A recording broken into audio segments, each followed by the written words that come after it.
कर दो। आप देख रहे हैं वाराणसी के लंका स्थित होटल प्रकाश पैलेस पर उत्तर प्रदेश की यशस्वी भाजपा सरकार के सफलतम 4.5 वर्ष पूर्ण होने पर आयोजित कार्यक्रम पर क्राउन टाइम्स की विशेष कवरेज। बड़ा हर्ष हो रहा है ये बताने में कि उत्तर प्रदेश की यशस्वी भाजपा सरकार के 4.5 वर्ष पूर्ण हो चुके हैं और बड़े ही गौरवशाली रहे हैं ये 5.5 वर्ष। बड़ा ही सफल कार्य निकाल रहा है भाजपा सरकार का। हम काशी वासियों के लिए तो ये और महत्वपूर्ण हो जाता है क्योंकि पिछले इस सरकार के बनने के पहले पिछले 15 वर्षों में जहां काशी में अधिक संख्या में पार्षद, सभी विधायक, सांसद, महापौर सभी भाजपा से चुने जाते थे, लेकिन प्रदेश का सरकार या तो सपा की या तो बसपा की बन रही थी। हमारे यशस्वी प्रधानमंत्री आदरणीय मोदी जी कहते हैं सबका साथ, सबका विकास, सबका विश्वास, और इस बार आज के लिए उन्होंने जोड़ा सबका प्रयास। वो सबको साथ लेकर चलने की बात करते हैं, लेकिन विरोधी पार्टियों के अंतर्मन में ऐसा नहीं है। 15 वर्षों के दौरान जब सपा और बसपा की सरकार लखनऊ में बनती थी और बनारस में वो पूरी तरह से काशी में हाजिर थे, तो उन सरकारों ने काशी से इसका बदला लिया। विकास तो बहुत दूर की बात, स्वीकृत परियोजनाओं का धन भी रोका गया। हर संभव प्रयास किए गए कि काशी के लोग उन्हें हराने का, उनसे बदला लेने का पूरा प्रयास किया सपा बसपा और केंद्र की कांग्रेस सरकार ने। 2016 में काशी की जनता ने सांसद के स्थान पर सीधे प्रधानमंत्री चुन के दिया। मुझे बड़ी शर्म आ रही है कहने में, ग्लानि हो रही है, लेकिन प्रधानमंत्री जी द्वारा स्वीकृत धन भी लखनऊ में रोक दिया जाता था और उसे काशी आने नहीं दिया जाता था। डाइवर्ट करना ये कुकर्म 3 वर्षों तक चला, लेकिन जैसे ही उत्तर प्रदेश की जनता ने इन विनाशकारी सरकारों को पूरी तरह से नकारते हुए, पार्टियों को नकारते हुए प्रदेश में भारतीय जनता पार्टी की सरकार चुनी, वैसे ही काशी और जिस विधानसभा की पत्रकार वार्ता हो रही है, कैंट विधानसभा, इसके दिन बढ़ने लगे।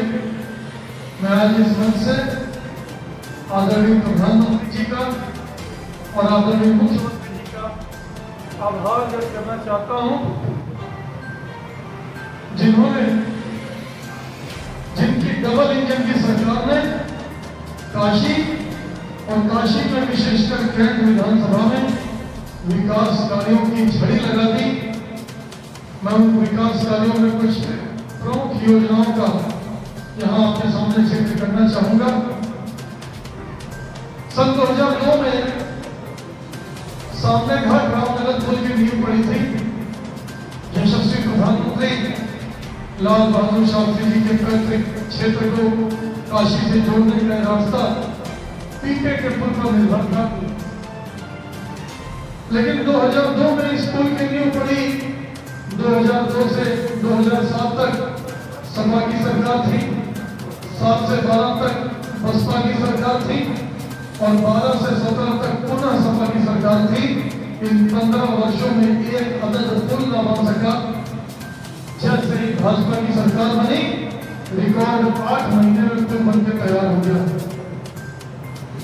इसी तरह से महमूदगंज पटवारी पुल रिकॉर्ड समय में कंप्लीट कराया गया। कैंट रेलवे स्टेशन का पुल तैयार कराया गया। मनवाड़ी रेलवे स्टेशन का सौंदर्यीकरण कराया गया। रुपए 186 करोड़ की लागत से रुद्राक्ष का निर्माण कराया गया। रुपए 184 करोड़ की लागत से हम लोग बचपन में पढ़ते थे, बंदरगाह के बारे में चर्चा करते थे, तो विशाखापट्टनम, गुजरात, मुंबई इनका ध्यान आता था। मुझे बड़ा गर्व होता है बताने में कि आदरणीय प्रधानमंत्री जी के प्रताप से मेरे कैंट विधानसभा क्षेत्र में बंदरगाह भी बनकर तैयार हो गया। रुपए 184 करोड़ की लागत से। तो मेरे से पहले इस क्षेत्र की पूर्व विधायक मेरी माता जी ने सन 2012 में 4 सीवर लाइन पास कराई थी, जिसमें से एक छोटी गली से महबूबगंज होते हुए सिगरा तक 5 वर्षों में सपा सरकार सीवर लाइन कंप्लीट नहीं कर पाई। 2017 के चुनाव के ठीक पहले तत्कालीन विधायक डॉक्टर ज्योत्सना श्रीवास्तव जी ने आदरणीय प्रधानमंत्री जी से 10 करोड़ रुपए सीवर लाइन के लिए पुनः स्वीकृत कराए, और 6 महीने का समय सपा की सरकार ने वो 10 करोड़ काशी में आने नहीं दिया। जब अपनी सरकार बनी, भाजपा की सरकार बनी, तब मुझे पता चला कि उस 10 करोड़ रुपए को डाइवर्ट कर दिया गया। पुनः मेरे प्रस्ताव पे 8.25 करोड़ रुपए सीवर लाइन के लिए स्वीकृत हुए और महबूबगंज से सिगरा तक की सीवर लाइन कंप्लीट हुई। बाद में कुछ और चेंबर बनाने से उसकी लागत 8.13 करोड़ हुई। मैंने अपने विधायक निधि से कोविड के विरुद्ध लड़ाई में 1 करोड़ रुपए दिए। आदरणीय मुख्यमंत्री जी से हम लोगों ने विधायक निधि से कुछ अधिक धन का निवेदन किया था। 4 करोड़ 80 लाख से त्वरित विकास योजना से कैंट विधानसभा में सड़कों आदि का निर्माण हुआ। पूर्वांचल विकास निधि से रामनगर के ग्राम सुल्तानपुर में 35 लाख की लागत से मिनी ट्यूबवेल की स्थापना हुई, पेयजल ट्यूबवेल की। ग्राम भिकारीपुर में 37 लाख की लागत से मिनी ट्यूबवेल की स्थापना हुई। इन बीते 4 वर्षों में विधायक निधि योजना से लगभग 6 करोड़ की लागत से सड़क, सीवर, नाली आदि के सैकड़ों कार्य कराए गए। चिकित्सा हेतु में धन निर्गत किया गया। पूर्वांचल विकास निधि से लगभग 1 करोड़ की लागत से 9 और कार्य कराए गए। ये वो कार्य हैं जो कंप्लीट हो चुके हैं। इसके अलावा बड़ी संख्या में काम है जो बड़ी तेजी से चल रहे हैं। वार्ड कायाकल्प योजना के अंतर्गत स्मार्ट सिटी से जंगलबाड़ी वार्ड का कायाकल्प कराया जा रहा है। 9 करोड़ 35 लाख रुपए की लागत से 12 स्थानों पर मिनी ट्यूबवेल लगाने का कार्य पूरी तेजी से चालू है, जिसमें से 5 स्थानों पर लग चुका है, 4 पर लगना है। हमारे साथ है वाराणसी कैंट के विधायक सौरभ श्रीवास्तव। आइए जानते हैं। विधायक जी, हमें ऐसे 5 कार्य बताइए जिसे आप दावे के साथ कह सकते हैं कि अपने क्षेत्र में अपनी जनताओं के लिए। मैंने 5 क्या, मैंने तो आपको 50 काम बताए। पुलिस सिस्टम हो, मैंने तो ये पूरे 50 काम बताए। मैंने इसमें केंद्र सरकार द्वारा कराए गए, प्रदेश सरकार द्वारा कराए गए और विधायक निधि या मेरे प्रयासों द्वारा कराए गए सभी काम बताए। एक सबसे बड़ा काम जो ये है जिसमें सरकार का धन लगा ही नहीं, डाबर इंडिया लिमिटेड से मैंने 2.25 करोड़ की लागत से रामनगर के लाल बहादुर शास्त्री अस्पताल में ऑक्सीजन प्लांट लगवा दिया। तो ऐसे ये सारे कामों की सूची है जो मैं आपको दे रहा हूँ। ये कई हजार करोड़ के काम हैं जो वाराणसी कैंट विधानसभा में हुए हैं। इस सूची से आपको जानकारी मिल जाएगी। विधायक जी, जब से भाजपा सरकार आई है तब से भ्रष्टाचार मुक्त का दावा किया जा रहा है, तो आप ये बताइए कि पुलिस विभाग, आरटीओ विभाग और विकास प्राधिकरण विभाग, ऐसा कोई भी जगह नहीं है कि भ्रष्टाचार मुक्त हो। तो आप इस बारे में क्या कहना चाहेंगे? देखिए, भ्रष्टाचार की गंगा ऊपर से बहते हुए नीचे तक आती है।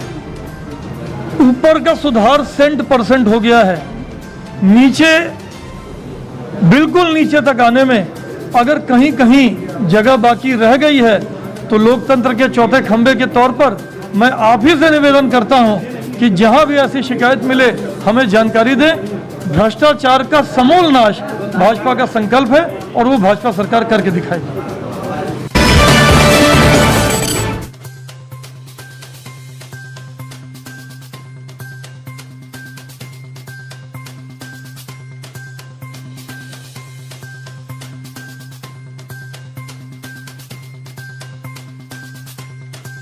ये बात आमतौर पर ये बात कही जाती है कि जब अडानी और अंबानी का नाम आता है तो जौनपुर के जिला संजीव साहब, मैं ये बात स्पष्ट कर देना चाहता हूँ, कई बार आम तरीके न केवल पूर्वांचल में बल्कि पूरे प्रदेश में सुगंधित करने का काम करेगी, ऐसा हमारा पूर्ण विश्वास है। हमारे बीच में हमारे पूर्व मंत्री जय किशन साहू जी हमारे साथ मेरे साथ अभी हाल ही में बोल कर गए, हमारे लखनऊ के प्रमुख व्यापारी नेताओं में से जिनकी गिनती होती है, और समाजवादी पार्टी के व्यापारी योद्धा आदरणीय पवन मनूचा जी, सोनू कनौजिया जी मेरे साथ लंबे समय से इस यात्रा में, चित्रकूट मंडल के मंडल प्रभारी नंद किशोर शिवहरे जी और तमाम जो अपने परिवार का छोटी पूंजी से ही अपने परिवार का संचालन कर रहा, हम किस तरह से उसे सम्मान देने का काम कर सके, इस बात के लिए हम सब ने इस बात का फैसला लिया है कि हर जिला कमेटी अपनी कमेटी के अंदर एक उपाध्यक्ष का पद एक रेडी चालक या वो काम चलाने वाले या पटरी चालक को देने का काम करेगी। इस उम्मीद के साथ मैं अपने चारों अध्यक्षों से भी इस बात के लिए करबद्ध प्रार्थना करते हुए निर्देशित करना चाहता हूँ कि समय अब कम है, अपने उस पूरे विधानसभा क्षेत्र के विधानसभा अध्यक्षों को, उन पूरे के पूरे इलाके में काम करने वाले इस तरह के लोगों को जो छोटे छोटे समूह में हैं, उनका एक कैनोपी संगठन बनाने का काम करें और उस कैनोपी संगठन के जो पदाधिकारी हैं, जो छतरी के रूप में उन सबको संरक्षण देगा और उनकी समस्याओं को सुनेगा, और उसका प्रतिनिधित्व जब आपकी जिले की कमेटी और विधानसभा की कमेटी में उपाध्यक्ष के पद पर होगा, तब उसका भी सम्मान इस बात के साथ कि वो भी एक श्रमजीवी व्यापारी है जो अपनी उस मौलिकता के साथ और कर्मठता के साथ इस परिवार के अपने संचालन के करने का काम कर रहा है, इसे पूरी निष्ठा के साथ आप पूरा करने का काम करेंगे। एक बात आप समझ लें कि व्यापारी राजनीति गुरिल्ला वार की तरह है, और गुरिल्ला वार की तरह जब राजनीति होती है तो उसमें जब किसी भी व्यापारी का उत्पीड़न किसी बाजार में होता है, वो उत्पीड़न चाहे किसी अधिकारी की तरफ से हो या उत्पीड़न की मजबूत है, जहां जिसका सदस्य